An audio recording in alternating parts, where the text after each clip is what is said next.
Los cuatro sospechosos, de Agatha Christie. La conversación giraba en torno a los crímenes que quedaban sin resolver y sin castigo. Cada uno por turno dio su opinión. El coronel Pantry, su simpática y cortezuela esposa, Jane Hellier, el doctor Joy e incluso la señorita Marple. El único que no habló fue el que, en opinión de la mayoría, estaba más capacitado para ello. Don Henry Clittering, excomisionado de Scotland Yard, permanecía silencioso, retorciéndose el bigote, o más bien dicho, tirando de él, y con una media sonrisa en los labios como si le divirtiera algún pensamiento. Don Henry, le dijo finalmente la señorita Bandy, si no dice usted algo, gritaré. ¿Hay muchos crímenes que quedan impunes? Usted piensa en los titulares de la prensa, señora Bandy. Scotland Yard fracasa de nuevo. Y a continuación la lista de crímenes sin resolver, que en realidad debe ser un porcentaje muy pequeño, supongo, dijo el doctor Joy. Sí, los cientos de crímenes que se resuelven y los responsables castigados rara vez se pregonan. Pero eso no es precisamente lo que discutimos.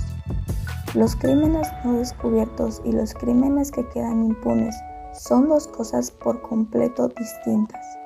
En la primera categoría entran todos los crímenes de los que Scotland Yard ni siquiera ha oído hablar, los que nadie ni siquiera sabe que se han cometido. Pero supongo que no debe haber muchos de esos, dijo la señorita Bandy. ¿No? Don Henry, ¿qué querrá usted decir que si los hay? Yo creo, dijo la señorita Marple pensativa, que debe de haber muchísimos. La encantadora anciana, con su aire tranquilo y anticuado, hizo esta declaración con la mayor placidez. Mi querida señorita Marple, empezó el coronel Bandy. Claro que muchas personas son estúpidas, dijo la señorita Marple. Y a las personas estúpidas se las descubre, hagan lo que hagan. Pero también hay muchos que no lo son, y uno se estremece al pensar lo que serían capaces de hacer de no tener principios muy arraigados. Sí, replicó don Henry, hay muchísimas personas que no son estúpidas. Muchas veces un crimen llega a descubrirse por un fallo insignificante y uno no deja de hacerse siempre la misma pregunta. De no haber sido por aquel fallo, ¿hubiese llegado a descubrirse? Pero esto es muy en serio, Clittering, dijo el coronel Pantry. Pero que muy grave. ¿De veras? ¿Pero por qué dice usted? Lo es. Claro que es en serio. Usted dice que hay crímenes que quedan impunes, pero ¿es eso cierto? Tal vez no reciban el castigo de la ley, pero la causa y el efecto actúan aún fuera de la ley. Decir que cada crimen conlleva su propio castigo parecerá muy tópico y no obstante, en mi opinión, nada hay más cierto. Tal vez, dijo el coronel Pantry, pero eso no altera la gravedad. La gravedad. Se detuvo desorientado. Don Henry Clittering sonrió. El 99% de la gente sin duda comparte su opinión, comentó.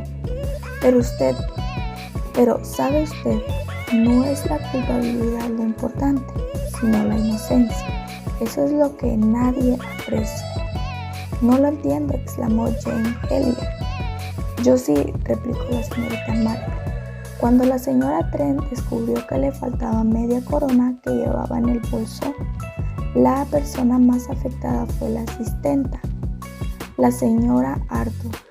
Desde luego los Trent pensaron que había sido ella, pero eran buenas personas y, como sabían que tenían una familia numerosa y un marido aficionado a la bebida, pues, naturalmente no quisieron tomar medidas extremas, pero cambiaron totalmente su actitud hacia ella.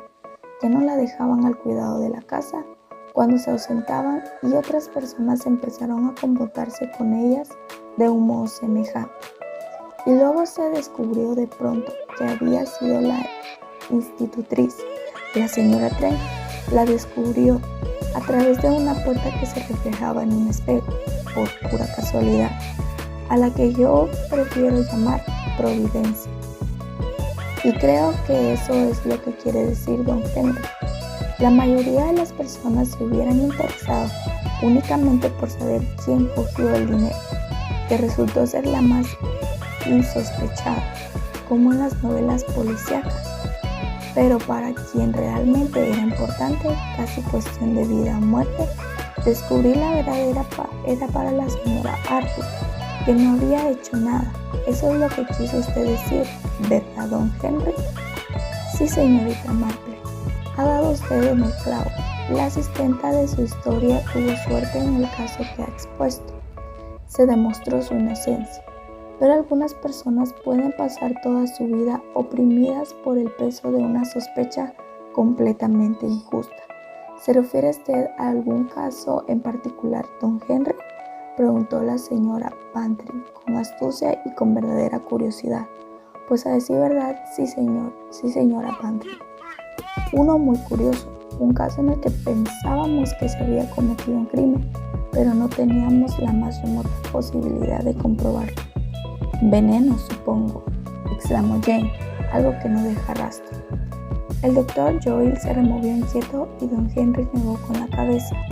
No, querida señorita, no fue el veneno secreto de las flechas de los indios sudamericanos. Ojalá hubiera sido algo así. Tuvimos que habérnoslas con algo mucho más prosaico, tanto que no cabe la esperanza de dar con el responsable, un anciano que se cayó por las escaleras y se desnucó, uno de tantos lamentables accidentes que ocurren a diario. ¿Y qué sucedió en realidad? ¿Quién puede decirlo? Don Henry se encogió de hombros. Lo empujaron por detrás, ataron un cordón al lado de la escalera, que luego fue quitado cuidadosamente. Eso nunca lo sabremos.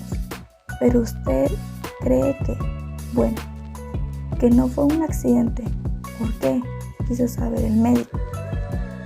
Esa es una historia bastante larga, pero bueno, sí, estamos casi seguros. Como les digo, no hay posibilidad de poder culpar a nadie. Las pruebas serían demasiado vagas, pero el caso se puede mirar también desde otra perspectiva, la que mencionaba antes. 4 son las personas que pudieron hacerlo. Una es culpable, pero las otras 3 son inocentes. Y a menos que se averigüe la verdad, permanecerá bajo la terrible sombra de la duda. Creo, dijo la señora Bantry, que será mejor que nos cuente usted la historia.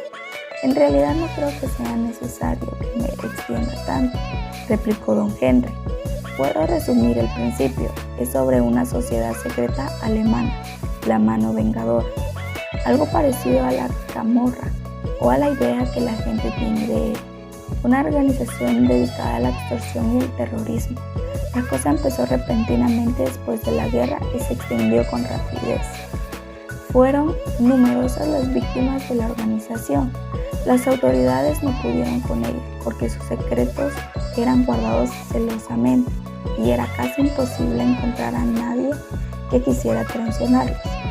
En Inglaterra no se oyó hablar mucho de ella, pero en Alemania estaba causando un efecto paralizador. Finalmente fue disuelta gracias a los esfuerzos de un hombre, un tal Dr. Rosen, que en un tiempo fue un miembro notable del servicio secreto.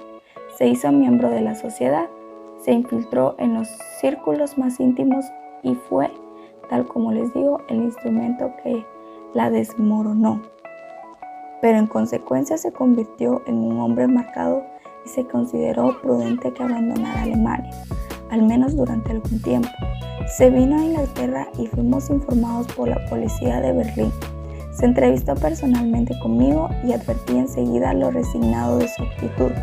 No le cabía la menor duda de lo que le reservaba el futuro.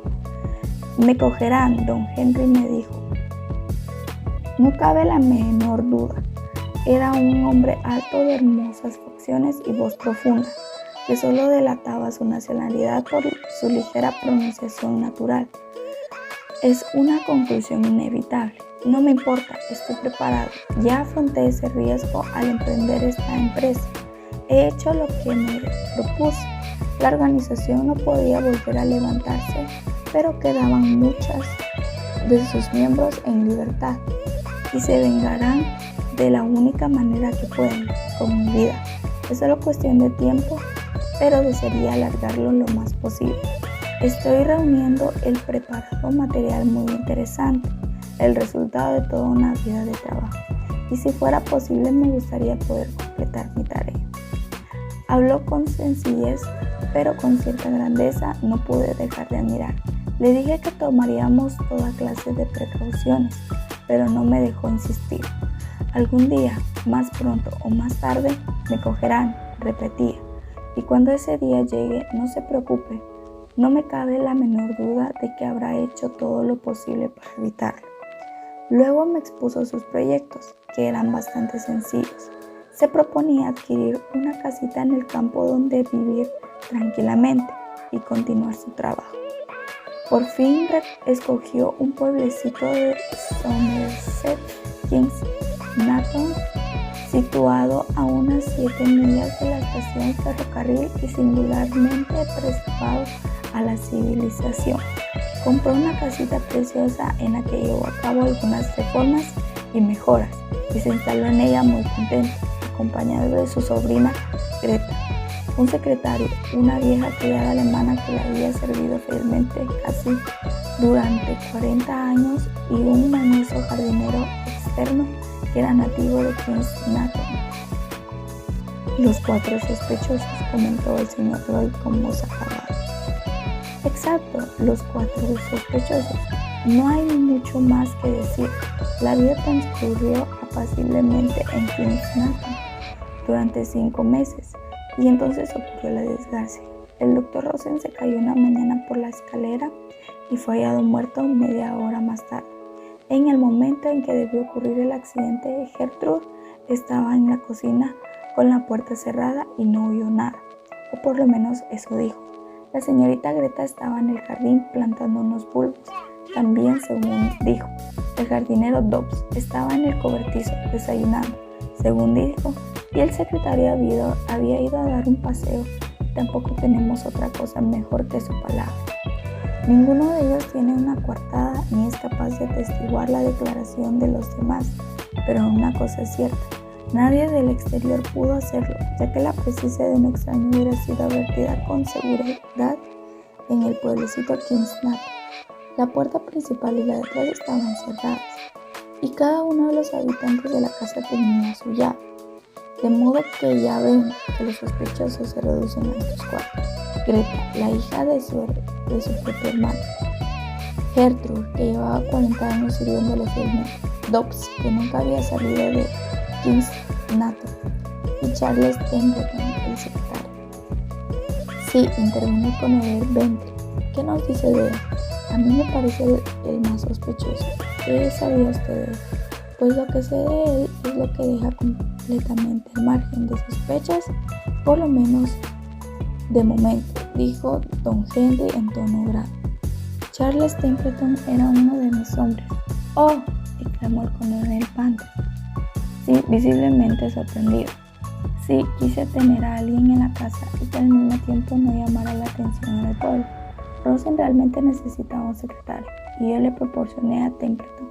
Es un caballero, habla alemán y a la perfección y es en conjunto un tipo muy capacitado. Pues entonces, ¿de quién sospecha usted?, preguntó la señora Bentley con extrañeza. Todos parecen tan buenos y tan inocentes. Sí, eso parece, pero podemos considerar el caso desde un ángulo distinto. Fraulein Greta era su sobrina y una muchacha encantadora, pero la guerra nos ha demostrado a menudo que un hermano puede volverse contra su hermana, un padre contra su hijo, etcétera, etcétera.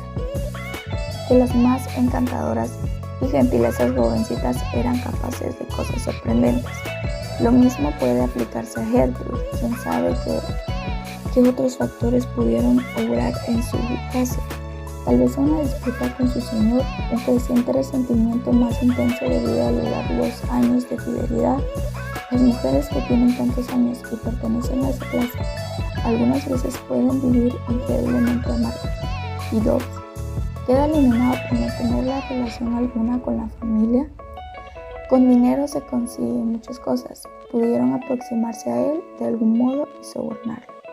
Una cosa parece segura: debió llegar algún mensaje u orden del exterior. De modo, ¿por qué aquellos 5 meses de espera? No, los agentes de la mano vengadora debieron estar trabajando. No estarían seguros de la perfidia de Rosen y debieron retrasar su venganza hasta asegurarse de su posible traición sin ninguna duda. Luego, cuando verificaron sus sospechas, debieron evitar su mensaje al espía que tenían dentro de su misma casa. El mensaje decía: mata. ¡Qué horror!, dijo Jane Hayler con un estremecimiento. Pero ¿cómo llegaría el mensaje? Ese es el punto que traté de aclarar como única esperanza para resolver el misterio. Una de esas 4 personas debió ser abordada por alguien o comunicarse con ellos de alguna manera. La orden debía ser ejecutada, lo sabía muy bien, tan pronto como fuera recibido el aviso. Era la peculiaridad de la mano vengadora. Me puse a trabajar de una forma que probablemente les parecerá ridículamente meticulosa. Quienes habían estado en la casa aquella mañana, no descarté a nadie. Aquí está la lista. Y sacando un sobre de su bolsillo, escogió un papel entre los que contenía: el carnicero que trajo la carne de ternera. Hice averiguaciones y resultaron exactas. El chico del colmado trajo un paquete de harina de maíz, 2 libras de azúcar, una de mantequilla y otra de café. Fueron investigados y resultaron correctos. El cartero trajo 2 circulares para la señorita Rosen, una carta de la localidad para Gertrude, 3 para el Dr. Rosen, una con sello extranjero, y 2 para el señor Templeton, una de ellas también con sello extranjero. Don Jenny hizo una pausa y luego extrajo varios documentos del sobre. Tal vez les interese verlos. Me fueron entregados por los interesados o bien recogidos de la papelera. No necesito decirles que fueron examinados por expertos para ver si se encontraban en ellos rastros de tinta invisible, etcétera, etcétera. No se ha encontrado nada. Todos se acercaron para mirar los catálogos para la señorita Rosen. Eran de un jardinero y de un establecimiento de papelería de Londres muy importante. El Dr. Rosen recibió una factura de las semillas compradas a un jardinero local para su jardín y otra de una papelería de Londres. La carta dirigida a él decía lo siguiente: mi querido Rosen, acabo de regresar de la finca del señor Helmut Spark. El otro día vi a Udo Johnson. Había venido para visitar a Ronald Fergus y me dijo que él y Edgar Jackson acababan de llegar de Tsingtao con toda ecuanimidad. No puedo decir que envidie su viaje. Envíame pronto noticias tuyas. Como ya te dije antes, guárdate de ciertas personas, ya saben a quién me refiero, aunque no estés de acuerdo conmigo. Tuya, Georgie. El correo del señor Templeton consistía en una factura que, como ustedes ven, enviaba a su sastre y una carta de un amigo de Alemania. Prosiguió don Henry. Esta última desgraciadamente la rompió durante su paseo. Y por último tenemos la carta que recibió Gertrude. Querida señora Sparks, esperamos que pueda usted asistir a la reunión del viernes por la noche. El vicario dice que tiene la esperanza de que vendrá y será usted bienvenida. La receta de tocineta era estupenda y le doy las gracias por ello. Confío en que se encuentre bien de salud y podamos verla el viernes. Queda de usted afectísima, Emma Green. El doctor Joel sonrió afablemente, al igual que la señora Banter. Creo que esta última puede eliminarse, dijo el doctor. Yo opino lo mismo, replicó don Henry, pero tomé la precaución de comprobar que existía esta Glen y que se celebraba la reunión. Ya saben, nunca está de más ser precavido. Esto es lo que dice siempre nuestra amiga la señorita Marple, comentó el doctor Joel sonriendo. ¿Está usted ensimismada, señorita Marple? ¿En qué piensa? La aludida se sobresaltó. ¡Qué tonta soy!, exclamó. Me estaba preguntando por qué en la carta del Dr. Russell la palabra ecuanimidad estaba escrita en mayúscula. Señora Banter exclamó, «¡Es cierto! ¡Oh!». «Sí, querida», respondió la señorita Marple. «Pensé que usted lo notaría. En esa carta hay un aviso definitivo», dijo con un empate. «Es lo primero que me llamó la atención. Me fijo más de lo que ustedes creen. Sí, un aviso indefinido. ¿Contra quién?». «Hay algo muy curioso con respecto a esa parte», explicó don Henry. «Según Templeton, el Dr. Russell la abrió durante el desayuno y se la alargó diciendo que no sabía quién podía ser aquel individuo. Pero si no era un hombre», dijo Jane Taylor, «está firmada por una tal Georgina». «Es difícil decirlo», dijo el Dr. Joy. «Tal vez el nombre sea George y no Georgina, aunque parezca más bien lo contrario. En todo caso resultó un tal chocante, porque la letra no parece de mujer». «Eso es igualmente curioso», dijo el coronel Banter, «que la enseñara fingiendo no saber quién se la escribiría. Tal vez pretendía observar la reacción de alguien al verla, pero ¿de quién? ¿Del chico o de ella?». «Tal vez de la cocinera», insinuó la señora Banter. «Quizás se encontrase en la habitación sirviendo el desayuno, pero lo que no comprendo es muy curioso que…». Frunció el entrecejo contemplando la carta. La señorita Marple se acercó a ella y señalando la hoja de papel con un dedo, cuchichearon entre sí. «¿Pero por qué rompió la carta el secretario?», preguntó Jane Taylor de pronto. «Parece…». «Oh, no. No sé, parece extraño. ¿Por qué había de recibir cartas de Alemania? Aunque claro, sí, como usted dice, está por encima de toda sospecha». «Pero don Henry no ha dicho eso», replicó la señorita Marple a toda prisa. «Abandona su conversación con la señora Banter. Ha dicho que los sospechosos son 4, de modo que incluye el señor Templeton». «¿Tengo razón, don Henry?». «Sí, señorita Marple. La amargada experiencia me ha enseñado una cosa. Nunca diga que nadie está por encima de toda sospecha. Acabo de darles razones por las cuales 3 de estas personas pudieran ser culpables, por improbable que parezca. Entonces no apliqué el mismo procedimiento a Charles Templeton, pero al fin tuve que seguir la regla que acabo de mencionar, y me vi obligado a reconocer esto, que todo ejército, toda marina y todo policía tienen cierto número de traidores en sus filas, por mucho que se odie admitir la idea, y por ello examiné el caso de Charles Templeton sin el menor apasionamiento. Me hice muchas veces la pregunta que la señorita Herler acaba de exponer. ¿Por qué fue él el único que no pudo presentar la carta que recibiera con sello alemán? ¿Por qué recibía correspondencia de Alemania? Esta última pregunta era del todo inocente, y por lo tanto se lo hice a él, siendo su respuesta bastante sencilla. La hermana de su madre estaba casada con un alemán, y la carta era de una prima suya alemana. De modo que me enteré de algo que ignoraba hasta entonces, que Charles Templeton tenía parientes alemanes, y eso lo colocó inmediatamente en la lista de sospechosos. Es uno de mis hombres, y muchas en el que siempre he confiado, pero parece justo y ecuánime debo decir que es él quien encabeza la lista. Pero ahí la tiene. No lo sé, y con toda probabilidad nunca lo sabré. No se trata solo de castigar a un asesino, sino de algo que considero 100 veces más importante.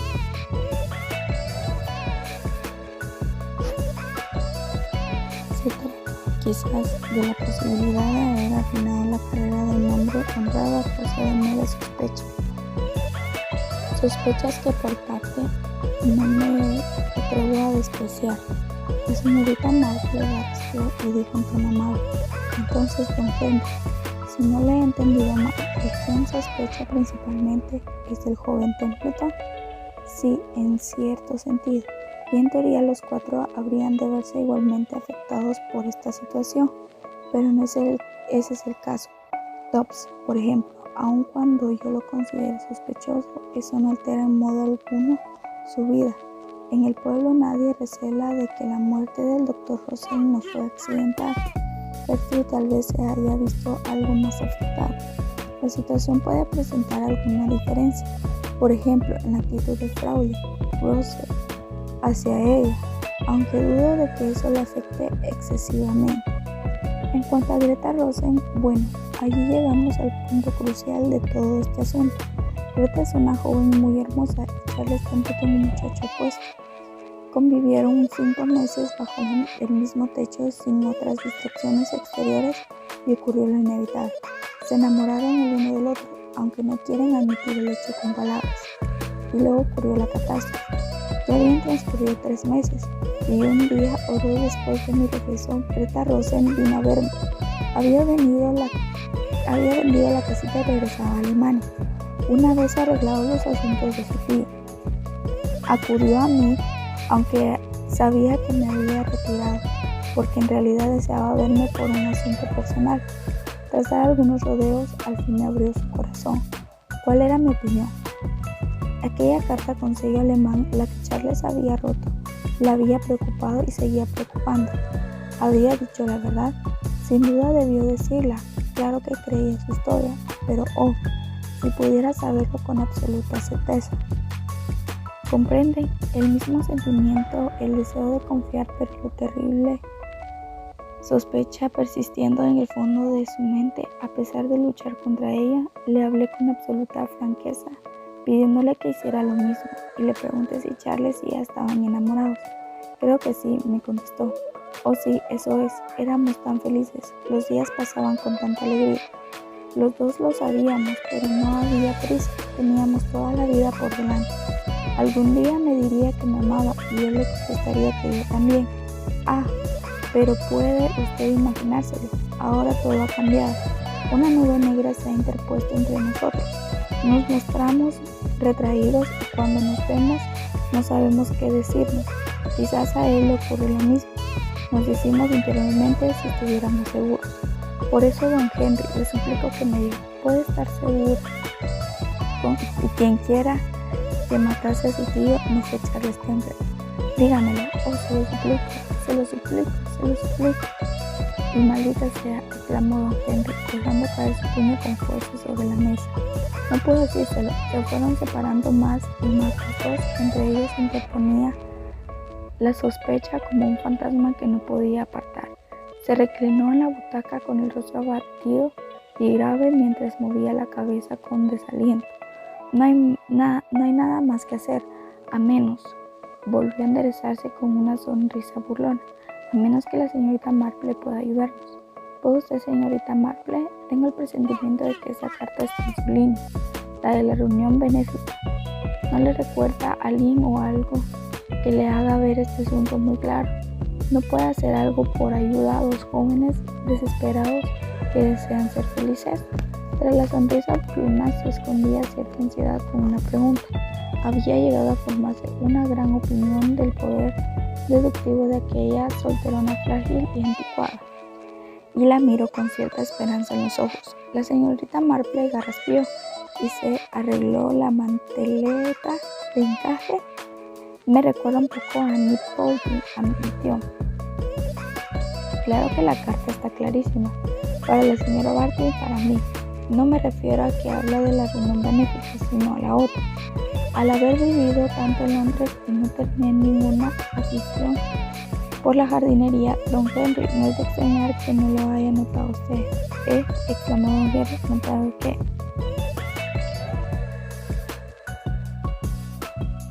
Recordarán ustedes que esta palabra aparecía en la carta escrita también en mayúscula, flor de extraordinaria perfección en su forma, tonos rosa y blanco. La señorita Bantry, dejando el catálogo, terminó diciendo con una gran excitación: ¡Idalias! Las letras iniciales de su nombre componen la palabra muerte, explicó Marple satisfecha. Pero la carta la recibió el propio Dr. Rosen, objetó don Henry.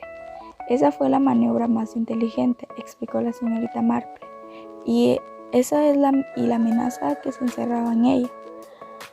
¿Qué es lo que haría al recibir una carta de alguien desconocido y llena de nombres extraños para él? Pues naturalmente mostrársela a su secretario y darle su opinión. Entonces, después de todo, no, exclamó la señorita Marple, el secretario no. Vaya, eso precisamente demuestra que no puede. De ser así, nunca hubiera permitido que encontrase la carta e igualmente no se le hubiese ocurrido escribir una carta dirigida a él y con sello alemán. Su inocencia resulta evidente y, si me permito decirlo, deslumbrante. Entonces, ¿quién? Pues parece casi seguro, todo lo seguro que puede ser algo en este mundo. Había otra persona presente durante el desayuno y pudo, es natural, dadas las circunstancias, alargar la mano y leer la carta, y así fue. Recuerden que recibió un catálogo de jardinería en el mismo correo. Fue tan rosa, dijo don Henry despacio. Entonces su visita. Los caballeros nunca saben ver a través de estas cosas, replicó la señorita Marple, y me temo a que muchas veces a las viejas nos ven como a brujas, porque vemos cosas que a ellos les pasa inadvertidas. Pero es así, una sabe joven, una sabe mucho de su propio sexo, por desgracia. No me cabe la menor duda que se lanzó una barrera entre ellos. El joven sintió una repentina e inexplicable aversión hacia él, sospechaba puramente por instinto y no podía ocultarlo. Y creo que la visita que le hizo la joven a usted fue solo puro despecho. En realidad se sentía bastante segura, pero antes de marcharse quiso que usted fijara definitivamente sus sospechas en el pobre señor Templeton. Debe usted reconocer que, hasta después de su visita, no le parecieron completamente justificadas sus propias sospechas. Estoy convencido que no fue nada de lo que ella dijo, comenzó a decir don Henry. Los caballeros, continuó la señorita Marple con calma, nunca ven estas cosas, y esa joven se detuvo, comete semejante crimen a sangre fría y queda impune. Oh no, don Henry, dijo la señorita Marple, impune no, usted y yo no lo creemos. Recuerde lo que dijo no hace mucho rato. No, Greta Rosen no escapará de su castigo. Para empezar, deberá vivir entre gente extraña, chantajista y terroristas, que no le harán ningún bien y probablemente la arrastrarán a un final miserable. Como usted dice, no vale la pena preocuparse por el culpable. Es el inocente quien importa. El señor Templeton, me atrevo a aventurar, se casará con su prima alemana, ya que el hecho de que rompieran su carta resultó, bueno, un tanto sospechoso. Empleando la palabra en un sentido distinto al que le hemos dado toda la noche. Parece ser que lo hizo como si temiese que Greta la viera y pidiera que se la dejase leer. Sí, creo que entre ellos debió de haber algo. Y luego está Doc, a quien, como usted dice, las sospechas no le afectarán mucho. Probablemente lo único que le interesa son sus desayunos. Y la pobre Gertrude, que me recuerda a Annie Poultney. Pobrecilla Annie Poultney. 50 años sirviendo fielmente a la señora Lamb, y luego sospecharon que había hecho desaparecer su testamento, aunque no pudo probarse. Aquello destrozó el corazón de aquella criatura tan fiel, y después de su muerte se encontró en un compartimento secreto en la caja donde guardaban el té y donde la propia señorita Lamb la había guardado para mayor seguridad, pero era ya demasiado tarde para la pobre Annie. Por eso me preocupa esa pobre mujer alemana. Cuando se es viejo, uno se amarga fácilmente. Lo siento mucho, más por ella que por el señor Templeton, que es joven bien parecido y, según comentaba, goza de bastante popularidad entre las damas. ¿Querrá usted escribirle a ella, don Henry, para decirle que su inocencia está fuera de toda duda, que su señor muerto y el peso de las sospechas? Oh, no quiero ni pensarlo. Le escribiré, señorita Marple, dijo don Henry, mirándola con curiosidad. ¿Sabe una cosa? Nunca llegaré a comprenderla. Siempre repara usted en algo que no esperaba. Me temo que mi experiencia resulta insignificante, replicó la señorita Marple humildemente. Apenas si salgo del St. Mary Mead. Y no obstante, ha resuelto usted lo que podríamos llamar un problema internacional, dijo don Henry. ¿Por qué lo ha resuelto? De eso estoy completamente convencido. La señorita Marple enrojeció y luego parpadeando explicó. Creo que fui bien educada para lo que se acostumbraba en mis tiempos. Mi hermana y yo tuvimos una institutriz alemana, una persona muy sentimental. Nos enseñó el lenguaje de las flores, un estudio casi olvidado hoy en día, pero encantador. Un tulipán amarillo, por ejemplo, simboliza el amor sin esperanza, mientras un aster chino significa muero de celos a tus pies. Esa carta estaba firmada, Georgine, que me parece recordar significa Dalia en alemán, y eso lo dejaba todo muy claro. Ojalá pudiera recordar el significado de Dalia, pero escapa a mi memoria que ya no es tan buena como antes. De todas formas, no significa muerte. No, desde luego, horrible no. En este mundo hay cosas muy tristes, sí, replicó la señora Pantry con un suspiro. Es una suerte tener flores y amigos. Observen que nos coloca en último lugar, dijo el doctor Joy. Un admirador solía enviarme orquídeas rojas cada noche, dijo Jane Taylor con aire soñador. Espero sus favores, eso es lo que significa, dijo la señorita Marple con agudeza. Don Henry garraspeó de un modo peculiar y volvió la cabeza. La señorita Marple lanzó una repentina exclamación. Acabo de recordarlo, la Dalia significa traición y falsedad. Maravilloso, replicó Henry, absolutamente maravilloso, y suspiró. Fin.